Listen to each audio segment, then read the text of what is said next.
hearing you talk about it, I feel like somehow the success ruined everything. What's your take? Um, I mean, I don't know. I think that I think it's quite tricky when you get to the level. The problem is it's maintaining it, right? If you have a hit, hurrah, well done, lucky you, you know what I mean? Or it's a fluke or whatever. Do you know what I mean? I don't for a second think that, Lady Killers is a better song than Deluxe just because it charted higher. That's the thinking that started to infiltrate, right? And I just think that like I would question whether half the people who have success actually get to enjoy it for very long, because very quickly on the heels is how do you maintain that, you know? And usually the answer is do more of the same, right? Which is not what really anybody wants to hear who is creative, right? That's a fucking death knell. So, you know, although from the outside, you can be someone who like looks at someone's music and goes, well, it all sounds the fucking same to me. Like, do you know what I mean? But if you're a fan of that music, you know the difference between all of those albums. You know the difference between 17 seconds and fucking Japanese whispers or whatever, right? Even if to someone, to the untrained ear, it all sounds the fucking same. So I think it's just that idea of, suddenly all this, what you get is a small pool. I think that success is very tricky because I certainly don't think that I don't have enough of a self-belief or an ego to think that I could battle that, right? Once you're that successful, you have to get all these people in who are, that is their main goal, right? Is the success. They don't really care what fucking music you make anymore, right? As long as it's successful.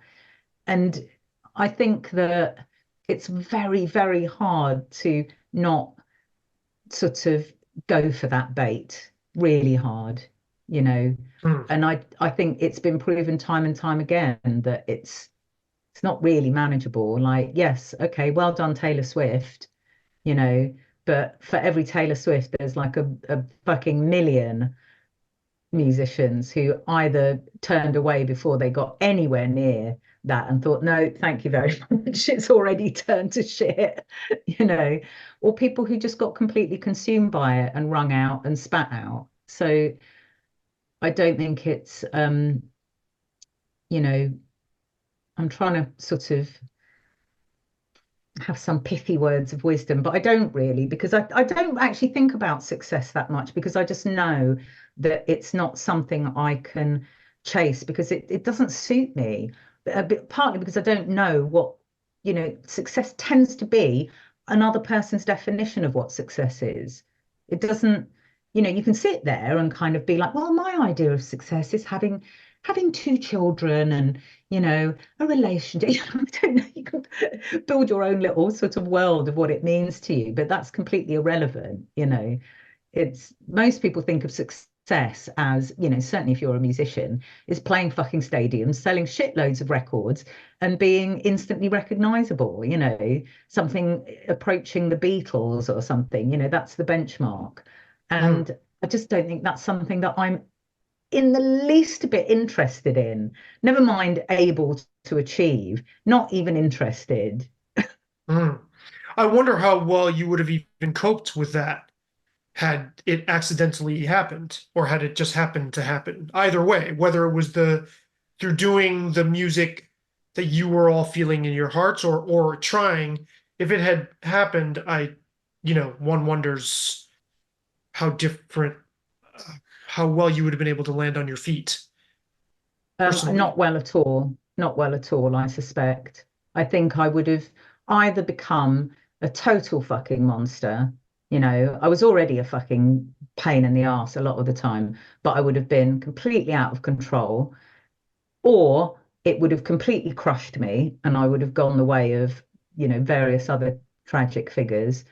Um, it's difficult for me to think that I would have had the strength of character to even be able to walk away from it and go, you know what, this isn't for me. I think it would have just consumed me in one way or another, you know. How were you a total pain in the ass? Um, I don't know. I think just probably too opinionated, loud-mouthed, you know, probably needed too much attention.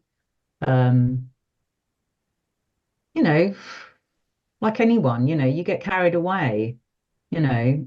It's sort of fun and then it isn't, and you find yourself, it's quite difficult to see where the tipping point comes, but you sort of find yourself turning into, I mean, maybe part of it is because there's only so much, right, that you can do. Okay. Only so many people you can fuck and drinks you can drink and friends you can make and attention you can have, right? Like there's a point where it's just enough, okay? And because actually your shift into that means you are totally not looking after a side of yourself that also needs nurturing.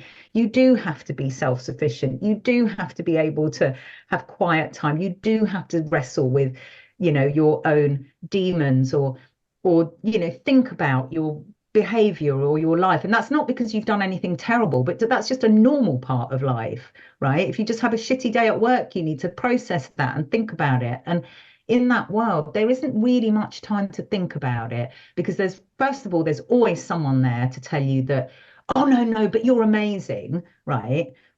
Which is just really unhealthy. And, to excuse you, to kind of, and also to feed your insecurities. And, a big part of, one of the pressures of being in a band is there's always people trying to muscle into what they see as this little unit and split you apart a bit so they can kind of, wedge a shoulder in through the door. And that often means pitting people against each other, I mean, not that I ever had this, but I've seen bands where, managers or labels are like, oh yeah, but you're the important one to the singer or whoever the fuck. You know what I mean? And and it's a band. It's never going to be as good as if you keep that band together. But so there's all this sort of shit that goes on. And I think there's a point where being that rootless, constantly traveling, having this one thing occupy all your time. I mean, God, if most people have a job, right? And I know people with really stressful jobs, like, head teachers and things like that. It's not good for you when a job takes up every waking moment of your life, however fucking fun it seems to be.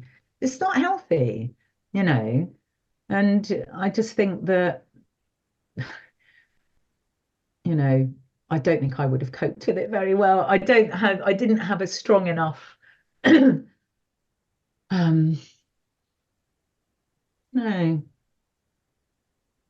I don't know what it is. Probably maybe a bit like my dad, this is what I want. I want the marriage, I want the children, and then it's like, oh, look over there. Shit, I don't want to miss out on that, which is not a good personality to have when you're surrounded by those sort of temptations, self-destructive ones. Hmm. I think one of the worst things about it that I've noticed just from observing and talking to musicians, it does not seem like a good thing to have people put in a position where all they're ever fucking talking about is this thing they created and themselves relative to this thing, and everyone is coming to them talking about that thing, the band. Like if you listen to like somebody in Metallica, like since the age 18, been that's all that's ever been asked of them to present to the, and it's like completely flattens a person into like a wax statue or something. Well, and funny enough, I think we've come full circle because it does make me think of children. That idea, I get it, oh, we want our children to succeed. We want them to be amazing. Oh, you're amazing. You're good. You could do anything. You could become whatever you want. No, you fucking can't, And I think children sometimes, it crushes them, that kind of expectation. It's not healthy for them. They need to know that there's shit that they can't do. No, it's bedtime. Right? Fuck off. The grown-ups are talking. Shh. right? You know, and I just think that, maybe that is, the thing, when you get into that world and with that success, everybody thinks that all you want to talk about is yourself. So that's what they feed back to you. They think that you just want praise. They think that, so you're just getting, this kind of, very skewed idea of what the world is. And it makes you very vulnerable, actually. You wouldn't survive 5 minutes outside it. And I see that with small children, who literally cannot, their ego cannot take any kind of, you know, failure, as they see it, or disappointment. Very small children, I totally understand that. It's a natural response. Small children do not like to fail. They get angry, they have tantrums. But that's what growing up is that you get that kind of eked out of you because you realize it's fine. There's other ways to be happy than just being the winner all the fucking time, right? And I think Yeah, that and that it kind of success, makes you infantile in that same way.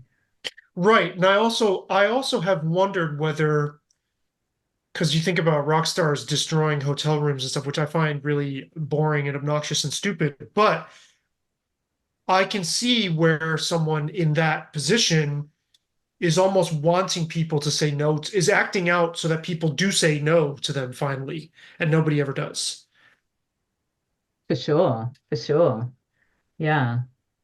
And again, there's a fine line, isn't there, between adventure and, there's no doubt there's a kind of thrill of like, oh, let's do something fucking crazy just because we feel like it. And you probably will remember that for the rest of your life and go, that was a fucking wild, whatever the fuck it was. Do you know what I mean? Every now and again, but that you're right, it's because you're breaking those boundaries. Got away with it once. If you make a fucking habit of it and that's your life, now it's not good. Now it's every Right. day.